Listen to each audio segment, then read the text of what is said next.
On my screen, I have three alignments. So if I click here, this is alignment 4, this is alignment 5, and this is alignment 6. So suppose don't need this alignment, but we need it, but we don't need to show this alignment. And these situations, what we do is, one thing we can set a alignment style that does not display the alignment.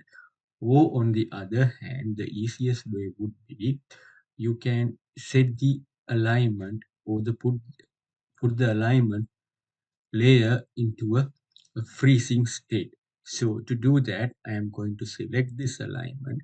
Then I am going to this layer and I am going to freeze this layer. So what happens here is all of these layers freeze at the same time because the alignment is in the all the alignments are in the same layer, so that is a problem. So how to avoid this? So to avoid this, before creating alignment, we need to set a modifier in the object layers in Civil 3D. To do that, you need to go to settings tab, then go to drawing settings. From here, right click the drawing name. Then on the object layers tab, there are we can set modifiers. So we have all the Civil 3D objects here. So you can set modifiers for all Civil 3D objects.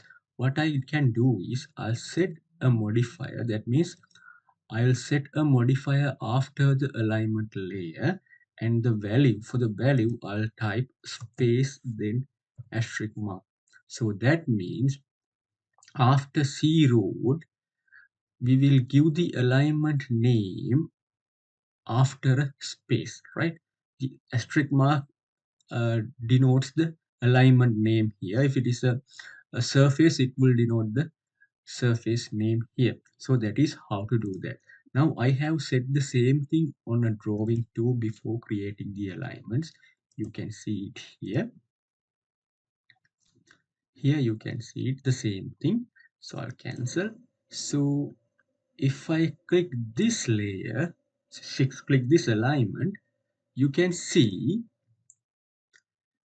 it is C road alignment 1. This is alignment 1. So after the layer, normal layer, it is adding the alignment name and put the alignment to a new layer. So all of these alignments are in new layers. So that is very advantage when you go to freeze any layer. So if you want to freeze this layer, you can simply freeze this layer. Other layers will not freeze at that case. So that would be a handy option when you are working with Civil 3D to modify object layers.